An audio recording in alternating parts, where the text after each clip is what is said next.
Novel Tea with S&B is a show about two sisters-in-law who share their love of books and tea. Sometimes they read together, sometimes not. Sometimes horror, but mostly smut. They review and recommend the books they've read and chat about other fun topics too. Don't worry, they won't spoil anything, and if they do, they'll warn you. Also be warned, this show is not for kids, or for anyone who might be offended by horror or sex talk, or both. Looking at you, Mom.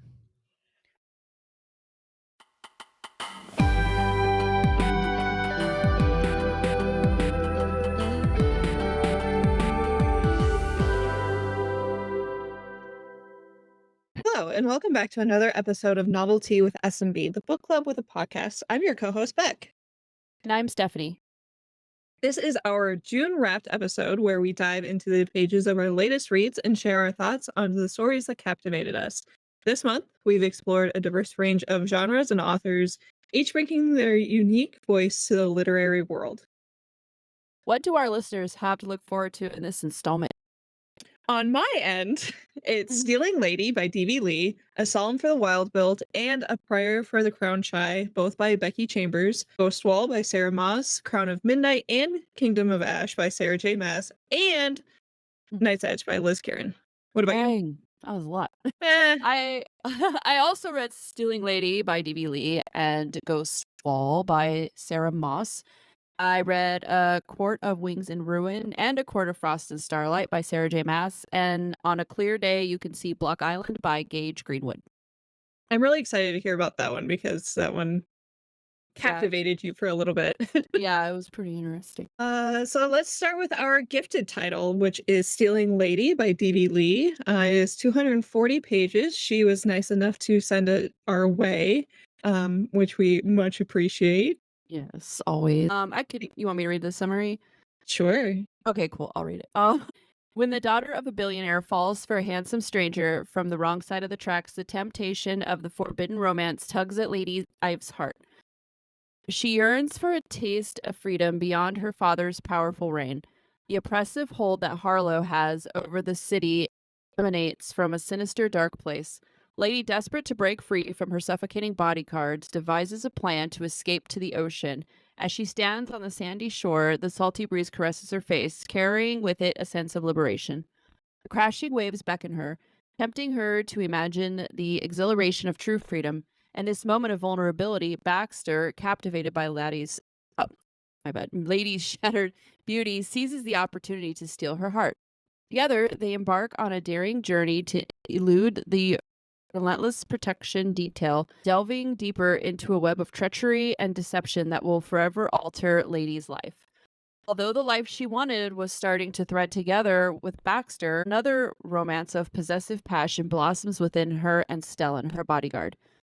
The conflict of which man holds her heart will be tested. Within the dark confines of a passionate yet forbidden romance, truths will unfold, love blossoms amidst the shadowy secrets that surround them.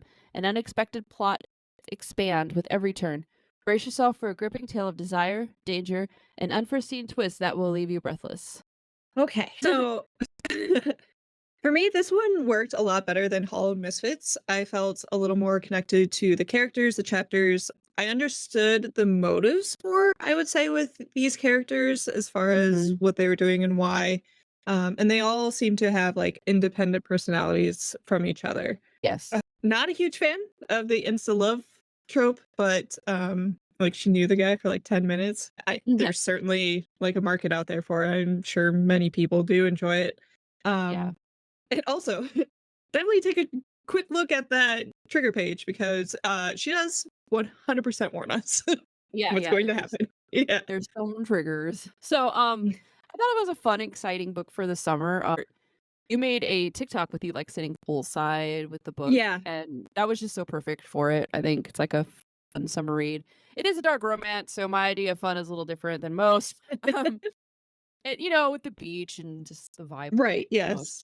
It's summer book. So it does have a plot, which is nice. Not really a fan of like pure smut. It's smutty, like I'm not saying there isn't smut, but there's plot there too. The insta love thing also isn't my favorite. I'm more of a slow burn build up girl because the payoff, but when you're reading the book, you know there's been tension between her and her bodyguard for a while. For a while, yeah. You just don't get that. It explains that they've known each other and that there's been tension there, but like you don't read too much into that past. So yeah, it's very quick with the other guy though. So anyways, Yes. so yeah, I also see that she was very sheltered, and so her idea of love, maybe skewed a bit because of that. That's a fair point. Kind of what I was thinking. I hated her father, obviously. Oh, father. Yeah, dude. And seeing the Quote, thing, unquote. like, yeah, it's weird because he's super abusive, and you get his POV with certain chapters, which is wild because I don't think I've ever read a book where, like, I'm reading the POV of, like, a very bad person. Abuser, yeah. An abuser. Yeah, so that was different and interesting new take that I haven't seen yet. So I just love that DV, like, she takes risks and she's exploring such a wide array of genres. I personally am a fan of her fantasy. When her Grimwell Legacies one is so good. But she just tries new things and she's not scared of exploring different genres. Thanks again for sending us those gift boxes. We're super excited. Why not? She like wrapped presents if you didn't see her like unboxing, and there's dates on them. So we have to like wait till like these certain dates, and we're of course gonna make videos of us, opening in those because it's super exciting. So thanks again, DB. Yeah, I'm so tempted to just like rip it open, or like, And it's hard. Christmas presents where you're like, just the corner. Just a little peek. Just a little peek. But I won't. I know. I But I want to. Yeah. Yeah. And so as far as like rating, I wanted to get into or try something a little different on this episode. I don't know how well it'll work going forward, but I'll get into it in my next book too. But I think I don't necessarily want to put a star rating on things this time around, just because I've had my qualms with star ratings before, as most of our listeners know at this point. I feel like it's just so subjective, and I always balance my star rating against the other books I've read that month, and I don't think that's necessarily fair for, like, example, this one, because it's not that it's not good, it's just that I've I read Kingdom Mash this month around. So series that you're super invested in the story and characters, and it's different. Yeah. And it's I think personally it's the recommendation that really matters the most. Right. So like, Yeah, I'm for not sure. yeah. So yeah, I would 100% recommend this book to contemporary romance readers. There is spice. It's like a step below, I would say, porn with plot. It's not quite just porn. It's up there, but and I think that as our friend Dee Dee, we're friends at this point. It is important for me personally to celebrate her work and support her like whenever I possibly can. Absolutely. I'm rating them still. No, that's fine. I like keeping track of my ratings, and we've discussed this in the past. Like, I've looked back and have changed, like, oh my gosh, I should have given that more because I'm thinking about it still, or I actually kind of forgot about this book. Maybe I should have. So I just kind of like to look back and compare and contrast my ratings. I guess I don't have to air them, but I'm just so used to doing it that I'm yeah. Even if like one of us does it, it's fine. Yeah, for sure.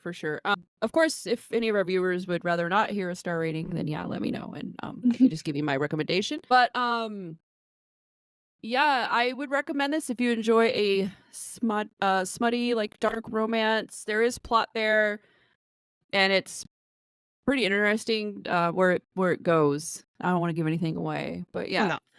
I gave it 3 stars, 4 spice, and 2 eye rolls. Because, Yes. yeah, it just sometimes lady was driving me nuts. But yeah. No, but thank you so much, DB. We really We really do, yes. Yeah, it was a good read. It was a good I think read. I read it in like 2 days. So yeah. I read it really quick too. Yeah, it was good. It was really good. So thank you. Thank you. All right. So let's get started with you. What did you I started this month with the Monk and Robot series. I touched on it a little bit when we did our last Thirsty episode. It includes a Psalm for the Wild Built and a Prayer for the Crown Shy. It is by Becky Chambers. It is on the sci-fi spectrum. Hmm? It is 312 total pages, and I got it on Libby. I was able to borrow both titles on Libby, which is Oh, fantastic. nice. Also, this came recommended from friend and listener Lauren, who I was very excited to see when I was in Rapid when I was visiting. Yeah, so excited to see her. Hi. So cool. Hello. And then Libby tells me that I finished A Song for the Wild Bit built on June 1st, and I think I read that actually in just one day, so June 1st. And then There you I go. finished Prior for the Crown Shy on June 16th. Yeah. Plot summary, your Milo in the back. It's been centuries since the robots of Panga gained self-awareness and laid down their tools. Centuries since they wandered en masse into the wilderness, never to be seen again. Centuries since they faded into myth and urban legend. One day, the life of T-Monk is upended by the arrival of a robot there to honor the old promise of checking in. The robot cannot go back until the question of what do people need is answered.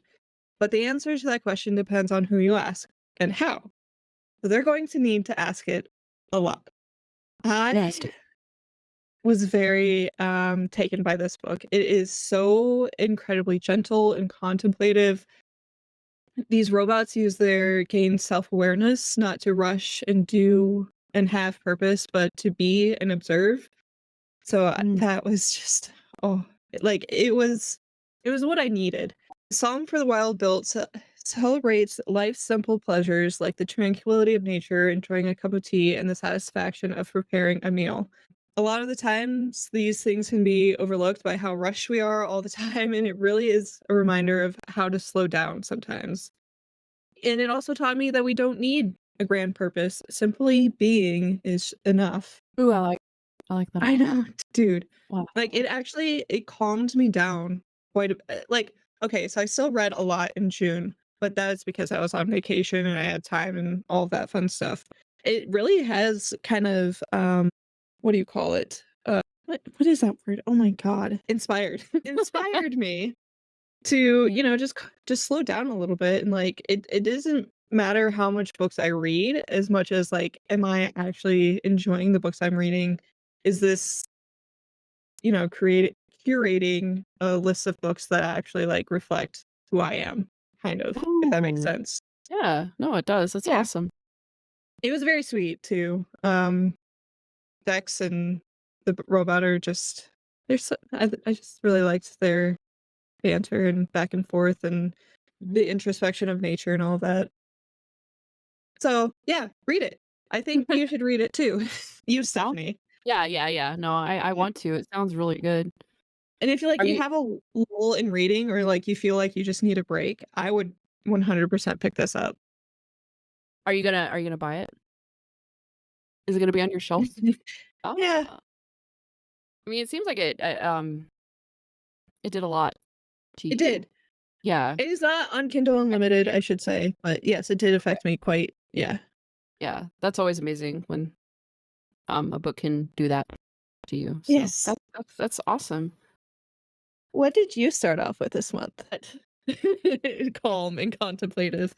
No, not at all. Um, I started off, I was finishing up Court of God. Wings and Ruin? Wings and Ruin. I wanted to say War because I'm looking at Aqua. Anyways, No. War. Frost and Starlight. So I started Aquawar May 27th and finished June 5th, and then that was 703 pages.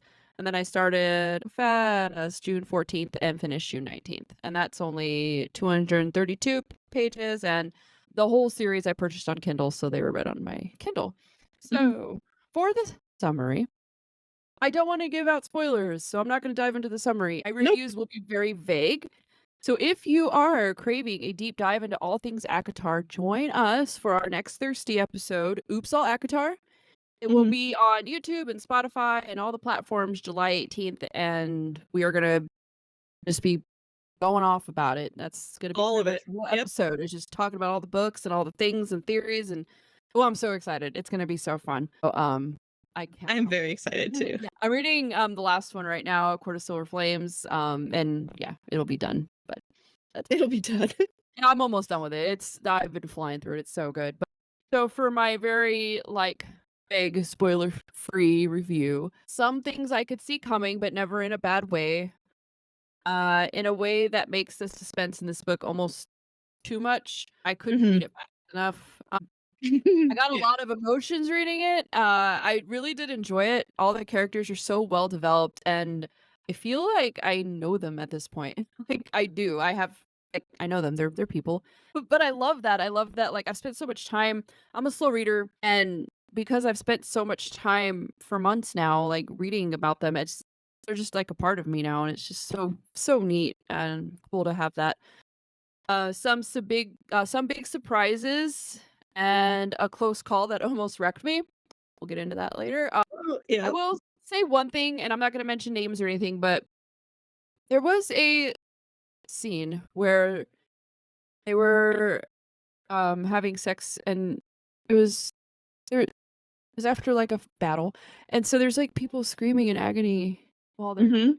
I did not like that. And it was No. weird for those characters, to for that to even be a thing, and I almost wish it wasn't in there. Like, you could have taken that and it's just a bit, like, it's just a little bit that I feel could have been removed. I I agree will with you. it actually knocked down my so, like, Rating? to me yeah, because I gave, Mist and Fury, like, that was 5 stars, right? And Mhm. this one, it I don't know if it would have been 5 stars, it was gonna be very close, 4.5, but I gave it a 4, and that actually has a lot to do with it. That one little thing I just didn't like it. But, anyways, we'll get into But the that. mountains trembled. It was horrible. We'll get into It that. was. We'll get into Yeah. that on our next Thirsty, and we can talk about that a little bit more. Uh, Not much to really say on, Maas and Starlight. It's not bad. It was like a fun little in between. It did help with the transition of the writing style, POVs, stuff like that, because it goes Mhm. from, like, you know, the different characters that you're following. There was a bit of foreshadowing in it, a little tiny some things I saw and I'm like, "Huh," and then it happened and I'm like, "Okay," because it was mentioned. That's all I'll say. I did enjoy it Hey, though. guess what? Huh? Feyre is the only person to be written in the first person. Even in Throne of Glass, it's in the third person. So that's also very interesting. Really? I did not Mhm. know that. Yeah. No, that does make sense. A little speculative there Yeah. Huh. that we can get into in the next episode. Oh, I'm so excited. I'm gonna have to take so many notes for next episode. So many It's gonna be notes. so I'm gonna have to fun. re-listen to them. Yeah. Yeah. Oh, recommendation. Yeah. Yes, yes, yes, yes, read it. It has been so worth it, and I'm already, like, dreading saying goodbye to these characters in this world, and the last book hasn't even been released, and I'm already, like, sad, so, I yeah, know, dude. like, read it, it's so good. Aquawar, 4 stars, 3 spice, 2 eye rolls for war sex and vulgar gestures, because there's so many vulgar gestures. So many. Echo Fast, I gave it 3.5 stars. It's not bad. It's just not as epic as the rest of the Yeah, it's story. from what I heard, it was Closure. yeah. Yeah, in between, transition, "Hey, we're moving on to this," kinda thing. But there's still some fun in it, it's fun. I mean, like I said, when you're so connected to these characters, it's, like, fun to just read, their daily whatever. 2 spice and 1 eye roll. I'm so excited for Thirsty Oops Alactar, it's gonna be super fun. I know. Yeah. So fun. So, Mm. looks like we're staying on the topic of Sarah J. Maas with your We next read. sure. I finished the Throne of Glass series. So I read Empire of Storms and Kingdom of Ash. You will notice here that Tower of Dawn is missing because I just could not um get myself to read an entire book on Kale. At Yeah. 50 no Selena whatsoever in that book. Oh. And you know what? I didn't notice a difference. Like, as soon as I got to, what is it called? Kingdom of Ash, I Mhm. really like, I didn't notice that I missed anything, to be honest with you. And much like you, I am not gonna go into the plot summary because, it literally book 1 and 2, if I say anything else, it's going to be a spoiler. So, sorry about your luck. Yeah. But I don't think I will ever emotionally recover from Throne of Glass, and maybe that's why I had to take a calm break because Yeah. the final 4 hours of listening Kingdom of Ash was 25 hours long, by the way. had me wrecked. Like, I had to hide my face on the plane and keep tears from falling on the drive home because I was just like, and again, I can't go into more detail than the first book, but it is deeper, darker, and far more exciting as the books go. And like with a little more spice as well. They are once you hit, I would say around midnight, it is no longer young adult. It's definitely new adult or whatever it's called. Yeah. But yeah, like again, Tower of Yawn, which I got a chapter in and I just couldn't do it. But you can also tell that her writing style vastly improved from book to book. Like the last 3 books definitely feel more like ACOTAR, like within her writing style than, the first couple of books because She was super young, right? yeah, she was like 16, 17 when she wrote the first books. And like her ability to tie together threads is just amazing. Like there's things that I didn't even remember happened. And then I'm like, yeah, shit. That's right. Okay. Well, that loose end is, tied up. Great. Yeah. And then you would get like another 30, 40 minutes in and it'd be like, Oh man. but That yeah, sounds good. dude, I realize that Throne of Glass is like a huge hurdle, but it is so worth the investment. It could be like an HBO series if they did it right. But again, Ooh. okay, so I don't want like typical actors to play these people. I keep Or like, seeing these like AI generated things, and I'm like, if we could just make it animated. right? Please don't ruin it for me. No, I don't want it tied with like Brad Pitt or some bullshit. No. No. I guess if they picked a bunch of like, I don't know. It's just I would almost wish because I don't want to tie them to a person that I'm gonna Well, see. I don't know, like in another movie, and then it's gonna ruin it. I don't know. It's weird. I Maybe would if they also did it right. I would also say like CGI can do a lot, but I don't think it could fully encapsulate what all of these beasts and creatures are as much as like maybe an animated series would. You know what I Absolutely. mean? Yeah. Yeah. Like even the surreal. This is back to ACOTAR, but how would you anyway? Yeah, I don't know. I do think I need you need to do the serial justice, okay? you do. Yes. I love Everybody. Yeah. Our bestie. Yes. I do think I am still an ACOTAR girly, like through and through, but Throne of Glass is very close. But I think, ACOTAR is just, Farah has my heart. Yeah, I do plan on reading Throne of Glass, but it's gonna take me a while because I am gonna like read in between books and this and that. That's gonna take me a minute. But I do want to read it. And I even want Yeah. to read Crescent City, even though it seems like I'm seeing a lot more mixed stuff on that series, but I'll probably just still read it because It's Sarah J. Maas. I don't think anything she writes is gonna be terrible. Oh, It just but might it's not probably, be her style, but I don't see it because even the parts of these like ACOTAR, because that's all I have to compare it to. People were like, "This part is boring." I have not been bored at all. Maybe I'll enjoy. No, I think it's because we have read some boring ass books. yeah, We know maybe. what And true boredom is. I mean, if I like the characters, I'm into the world building and how everything works and learning more about them. I mean, that's interesting to me.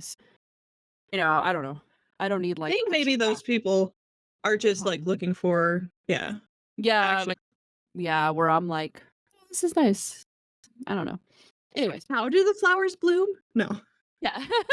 So I'm excited for Throne of Glass. So that I've been very interested in that. Yeah. Ooh, Well, I've so been are talking about it for 3 months, so. I know. Now I'm intrigued. It'll probably take me like a year to finish it, but that's okay. I want that because then I can Mhm. draw it out. Because then I don't want to finish it quick. I'm No. already sad about Akhtar, and it's like Not even done yet. no. But so next is our book club book. Mhm.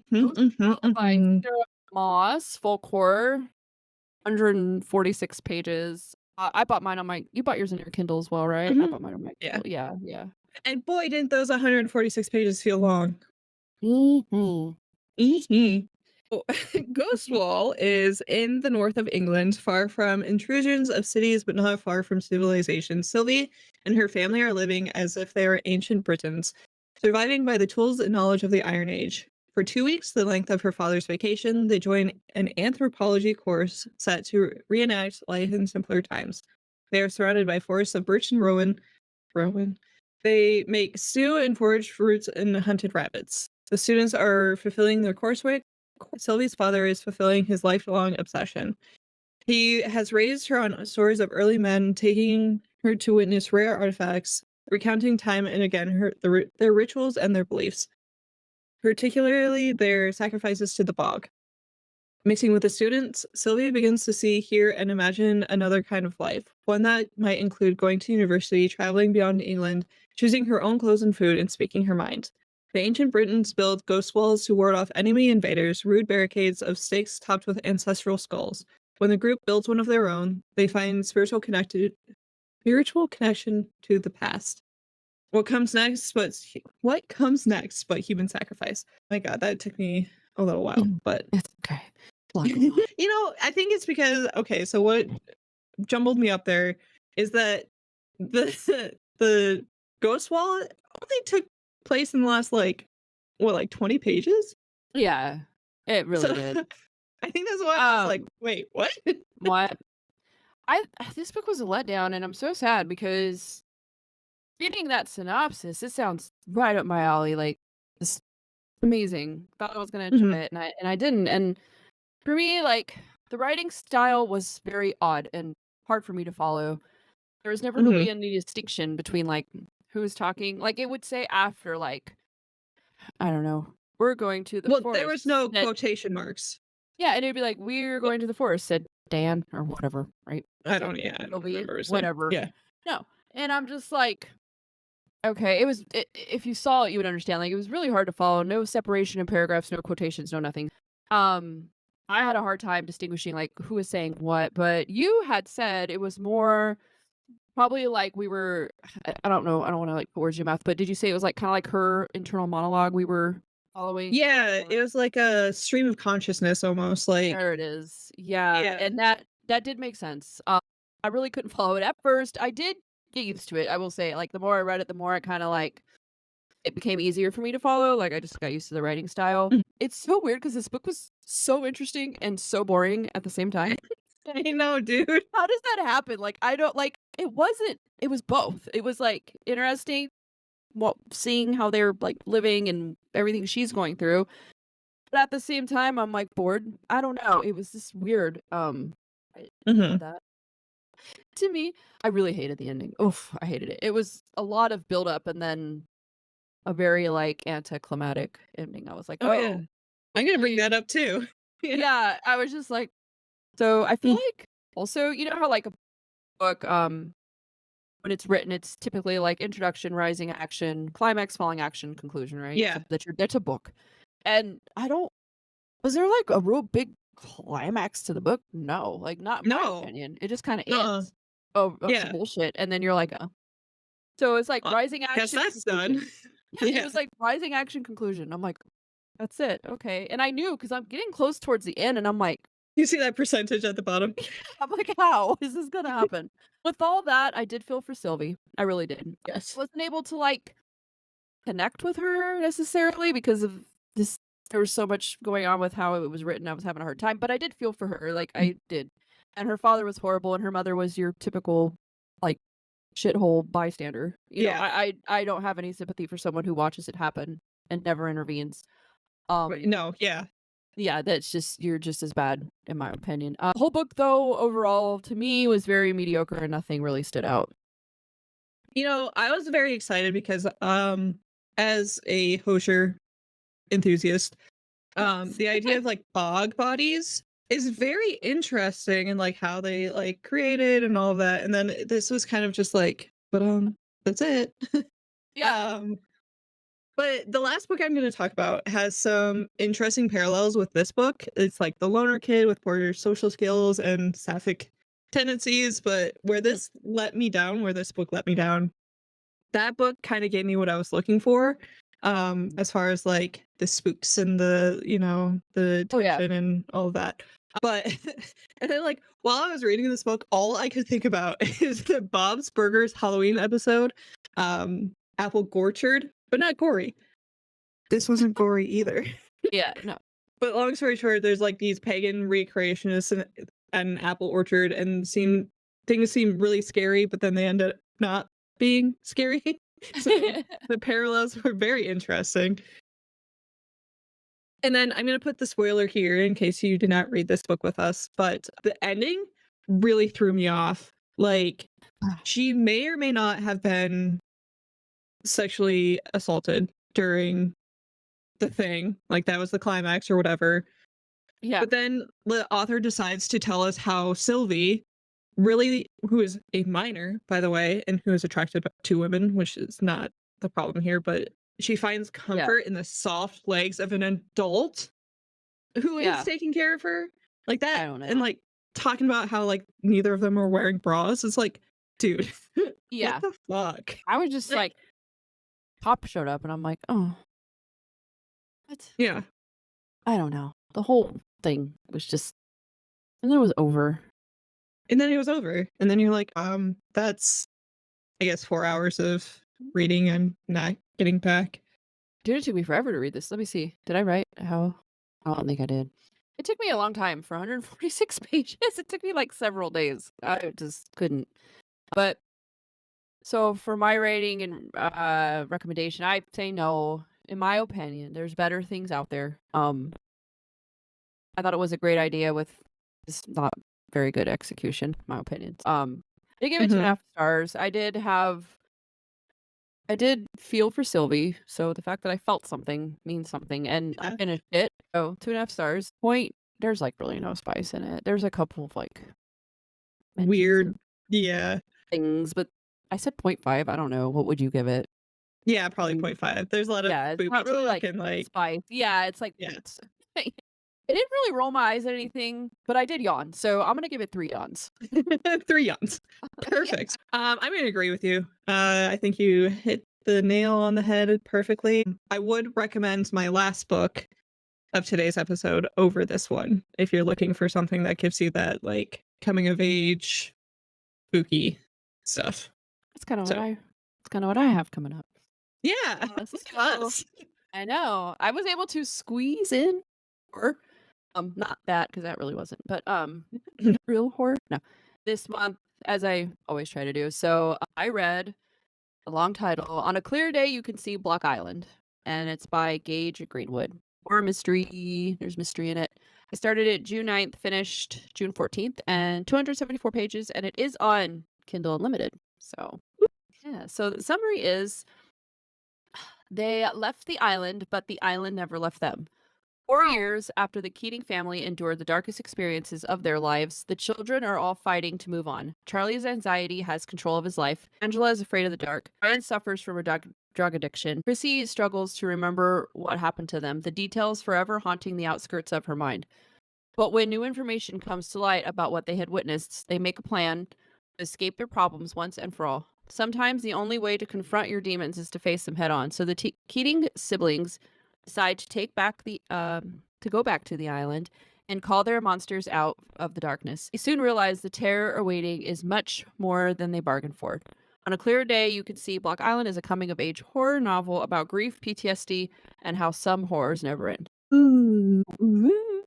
So, the first chapter of this fucking book is insane. You're like reading it, and I'm like, okay, my God.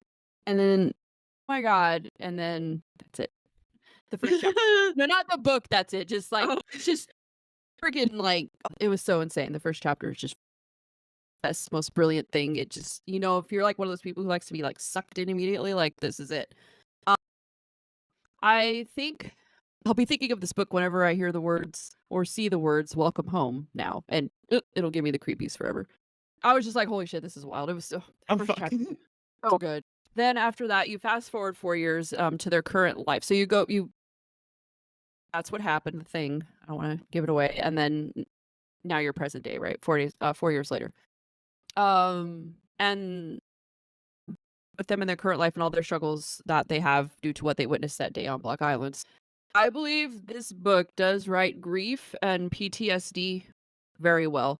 Everyone like deals with trauma differently, and it really does showcase that with this family. They all kind of have their own ways of dealing with it. None of them are particularly healthy, but after what they've been through, I don't think there is a healthy way to deal with what they went through. Right, yeah. I liked the mystery of Block Island and the monster scenes. There's a monster. Gave me the creepy. He gave me the creepy creepies, which I loved. One thing about this book is there is a mention of Operation Ivy, which made me so happy because that's like a band I grew up loving and not a band you hear a lot about. I see all these like things on like TikTok and it's like songs in the 90s, and my stuff I listen to is never on there. So I was super excited. So I had to give a little shout out, like writing Operation Ivy in there. Like that was awesome. But anyways, there were some things I wasn't a fan of. So I didn't like the treatment of Angela. She was kind of shut out from the family and treated like shit, and I don't really get why. I mean, it was brought up and quote unquote explained, but I didn't like it. I felt for her. I felt for all of them, but her the most because she just kind of got Fucked up. yeah, and just everyone had someone pretty much except her, and I kind of feel bad. Don't get why, like why, but my only other issue is like the ending, and it's not that it's like bad. It was just like when you're watching a movie, and then there's the twist, and it shows like flashes of the things that happened, all the foreshadowing that brings you to this moment, right? It's like, oh, I didn't even notice all that was happening, right? Or all that was leading to this, whatever. So for a movie, it works really well, but for a book, it was weird because it did the same thing. It was like, I don't want to give anything away. It goes through the sequence of things that led to this point in like flashes. So you're like in the person's mind and like they see this and this and this, and it's all the things that happen, and it's letting you know like this is where we are. It's kind of hard to explain. To me, it was weird in a book. I was trying to think of a way to explain this and I can't, but it's just like a litany of back-to-back flashes of the aha moment. Really difficult to explain, but that's how like the twists, if you will, and what's going on is all kind of revealed. For me, just like here's all the things. The book just doesn't do it for me. For me personally, but it's not a bad book. It was just that was weird. If anything, that makes me like more curious to read it, to be honest. Yeah. It's not a bad book. Like read it for sure. I would recommend it. The ending is just like a weird thing I have, and like I don't know. That's going to be a very like subjective thing because some people probably will love that, and I just personally wasn't a fan. It is a horror, and it does deal with grief and loss. If you have triggers, keep that in mind. Of course, what they went through is not something that I doubt, unless Anybody, there's monsters in your world. But no, but it's still what they're going through is very real and relatable if you've ever dealt with loss, especially sudden loss. So keep that in mind if you have triggers. That is in there. Overall, I gave it a solid 3 stars. 3.5. It was pretty good. There's no spice in it, and I'll just say 2 eye rolls because I will say these don't bother me, but I know they probably bother a lot of people. Is with like horror comes corny one-liners. Yeah. Like, the monster's coming and blah blah blah. Like they say something stupid. Yeah, that's in here. Like Scooby Doo. Yeah, right. But like that happens in these kind of I think it's just to like throw in some like cheesy humor in there just to break up the blah. So I don't know. Right. It doesn't bother me. If that bothers you, then it's there. But it's not like crazy amount of it. It's just, here and there you're like, oh God. And you roll your eyes. And you roll your eyes and then you go on. So yeah, check it out. He responded to I posted a thing that it was my current reading. Gage Greenwood responded and he wants to listen to this episode. So if you are listening, we really enjoyed your book, and hi. And we fangirl over authors, so we sure do. Don't mind us, but I'll definitely look into more of your books. I enjoyed it a lot. That's it. So the final book that I read this month, it was also something that I kind of just squeezed in. I didn't mean to, but I figured I might as well Yeah. dive into it because I had it. It is Night's Edge. It's by Liz Karen. It is 288 pages. It is horror slash vampire. Fun fact, Tor Nightfire is the publisher, which also publishes Right. T. Kingfisher Oh, yeah. and Brahm. Yeah. So Oh. that was a fun fact that I figured out. It was a blind date with a book that I picked up from Mitzi's Books in Rapid, but it is also on Kindle Unlimited, so if you are so inclined to pick it up, it is there. That place looks so cute, by the way. And I love it. It's my favorite bookstore of all time. You're cute. Yeah. Anyway, a mom like Izzy meant Mia had to grow up fast. No extracurriculars, no inviting friends over, and definitely no dating. The most important, tell no one of Izzy's hunger, the kind only blood can satisfy. But Mia is in her 20s now and longs for a life of her own, one where she doesn't have to worry about anyone discovering their terrible secret or breathing down her neck. When Mia meets a rebellious musician Jade, she dares to hope she's found a way to leave her home and mom behind. It just might be Mia's only chance getting out alive. So this is an incredible idea. It's not a typical vampire story in the idea of like, you know, they've been around for centuries. They're like this Victorian shut-ins and Yeah. all of that fun stuff. Like it's a disease or like a infection that you get. It's called the Sara something. So it's like something that it's almost like pandemic, like where people have to like scan in to get into like bookstores and bars and Starbucks and all of that. Like you have to put a blood drop in to make sure that you don't have this infection. So that's really cool. Like it was a really unique spin. And then another thing that I thought was very unique is that it jumps from each chapter is between 2010 and now. So, the first chapter you get is now, and then the next one is back in 2010, then it goes back to now, and then 2010. So like 2010 is when she was first infected, and then now is how they're dealing with this infection.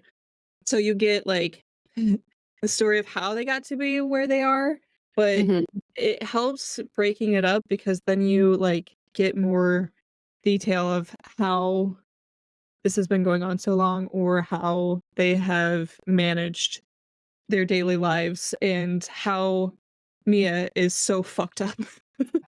Because she's been dealing with her mother being a vampire basically since she was 10 and how to manage parents that can only come out at night, has this hunger for blood, and you know, you really do have to grow up pretty quickly if you're going to take care of yourself and as well as a parent. I was really impressed with the author's ability to write and how she was able to show like a codependency between mother and daughter because obviously daughter needs a mother in order to, you know, go to school, have food, all of, you know, the basics. Yeah. And then like Mia ends up being kind of the caretaker for her mother too. And she has to like tiptoe around because her mom can kill her at any point because she's faster, stronger, you know, doesn't know her limits, basically. Right. And the internal monologue we get from Mia is just so relatable. Yeah. Yeah. That sounds really awesome. Yeah, and you know, I was actually very impressed because when you pick up a blind date with a book, you kind of don't really expect much because it's like, well, shit, I don't know what this is about. Yeah. It could be bad, it could be great. I wouldn't say it's like my favorite book of all time, but I was impressed. I can also tell that the author did put effort into researching. It takes place in Tucson, Arizona, so like you get the incredible heat, you get saguaros, you get Banner Health even. Like she knew the hospitals that are down there. That's crazy. Is she not from Arizona? I think she's Southern California. I think she's like a screenwriter and playwright. Cool. Yeah, which, you know, helps with being able to write. Yeah. I do think it is worth the read, especially if you're looking for something that's like a coming of age with a socially inept lead. And it is a lesbian love story too, so if that's something that you're interested in, But if you're looking also for an allegory of addiction that puts strain on family dynamics, this is also your book. I didn't find the love interest to be, because a lot of the times, because you and I are straight females, so Mhm. reading stories that are outside of our sexual preference is sometimes like I feel like an outsider sometimes, but Yeah. with this I didn't feel as like uh looking in, I guess. It was just very Right. like yeah. Like, I shouldn't be reading this isn't meant for me, like, I'm not the target audience, you didn't have that. No, not at all. That's great. That's good writing. Yeah, Yeah. yeah, right. For So sure. I did very well with Pride Month, by the way. You did. I got nothing. No, Ghost Wall. Oh, yeah, Ghostwall. Ghostwall did Mhm. have yeah, that's right. So, Yeah, I celebrated. we're Yeah. allies. Yeah, I don't, yeah, I mean, I've read it it's come up there's books I wanna read that, I just don't look for it, but if it happens, it happens, and Exactly. Yeah. if it's well written, then it'll be good things. So what are you currently reading? I am reading A Court of Silver Flames, and I'm almost finished. What do you mean? Well, okay, so it's hard because I bought the series, and when you buy the entire series on Kindle, it tells you the percentage into the series, which Yes. 1% takes quite a while. I'm at like 84, Oh, okay. but I've been reading. I literally fell asleep reading last night. I don't that's not a thing I do. Put it down. No, I opened my eyes after I probably wasn't asleep long and it's sitting there and I'm like, I'm literally reading this till I fall asleep. I don't want to stop. Yeah, But dude. so yeah, I'm getting there. I'll be done before um Oh, I'm not worried about that. I was oh, I have just guitar. Yeah, I'm getting there. I'm getting there. What about you? What are you reading? so I put a hold on Lonesome Dove by Larry McCartney or McMurtry? I don't know how to pronounce it, but it's a Very. cowboy story. I put a hold on it on Libby and it came up. So I'm like, you know what? I might as well just start now. You're reading another Western? Yeah. I mean, Oh, I love it. Is it good so far? so far, yeah. It's not as corny as what Passing Through that I read. I asked them It's through. actually like a Western. Well, not that Passing Through isn't a Western, but like I feel like this is gonna be a little more gritty instead of just Mm. like a typical Western story, you know? Little Tombstone going on. Yeah. Yeah. Little such a good movie though, for real. Anyways, yeah, that's fun. You started reading these and your father enjoys westerns, right? He does well, he doesn't read, but he does enjoy like um Western movies. He's been watching a lot of Yellowstone lately. I've watched Oh. a bit too. Yeah. I've never watched it, but my dad wants to. I've seen like clips. It looks interesting enough. I It's just not haven't bad. watched it. It's Yeah. very dramatic though.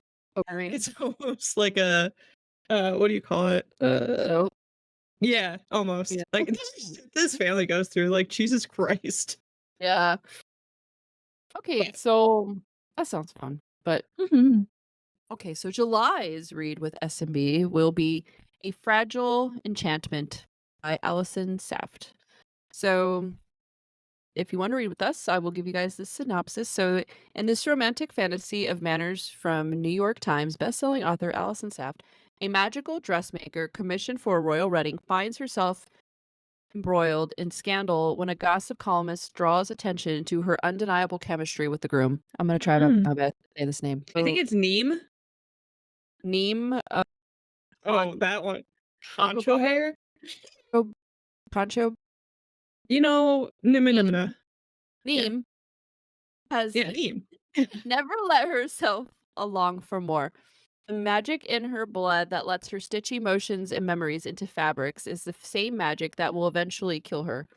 Determined to spend the little time she has left guaranteeing a better life for her family, Neem jumps at the chance to design the wardrobe for a royal wedding in the neighboring kingdom of Avaland.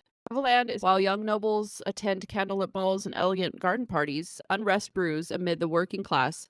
Groom himself, Carmine, is prickly, abrasive, and begrudgingly being dragged to the altar as a political pawn. When Neem and Kit grow closer, an unlikely friendship blossoms into something more. until an anonymous columnist starts buzzing about their chemistry, promising to leave them alone only if Neem helps uncover the royal family secret. The rot at the heart of Avalon runs deep, but exposing it could risk the future she never let herself dream of, and a love she never thought possible.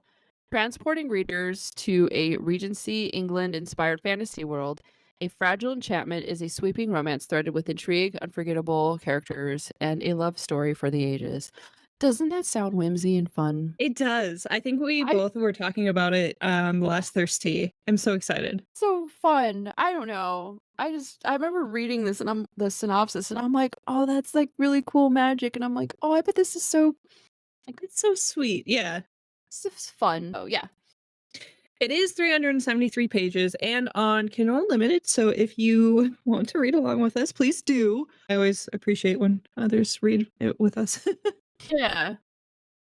But I think that wraps up everything for us today. We would love to hear from you, our dear listeners. If you have any recommendations, just hit us up on social media or leave a comment on this YouTube video. That'd be great. Yeah, absolutely. And of course, thank you to all of you for joining us on this literary adventure. That's all for today. I'm your co-host, Stephanie. And I'm back. And this has been Novelty with S&B. See you in the next chapter.